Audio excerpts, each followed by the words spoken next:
আরেকটা বড় অস্ত্র বলে দিচ্ছি, নামাজের সেজদায় যখন আপনার মাথা আপনার সবচেয়ে উঁচু জায়গাটা সবচেয়ে নিচু জায়গায় লাগিয়েছেন, আল্লাহর সামনে নত করেছেন, এই সেজদায় তাসবিহ পাঠ করেন সুবহান রাব্বিয়াল আ'লা, অথবা সুবহানাকা আল্লাহুম্মা রাব্বানা ওয়া বিহামদিকা আল্লাহুম্মা ইগফিরলি, অথবা সুবহুন কুদ্দুসুন রব্বুল মালাইকাতি ওয়ার রূহ পাঠ করেন।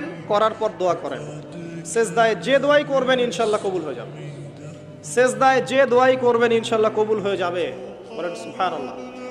নবী সাল্লাল্লাহু আলাইহি ওয়াসাল্লাম বলেছেন, বান্দা সেজদায় আল্লাহর যতটা কাছে থাকে অন্য কোনো সময় এত কাছে যেতে পারবে না। আর আমরা কি করে, টুপ করে সেজদা দিয়ে টুপ করে উঠে যাই, একটা দোয়া করার সুযোগ পাই না, চান্সও দেই না। সেজদায় দোয়া কবুল হয়, প্রত্যেকটা সেজদায় একটা করে দোয়া করেন না, একটা করে দোয়া করেন।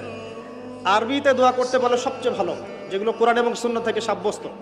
যদি নফল নামাজ পড়েন, আপনার আরবি জানা নাই মোটেই, বাংলাতেই বলেন, আল্লাহ আমি অসুস্থ, আমাকে শেফা দাও।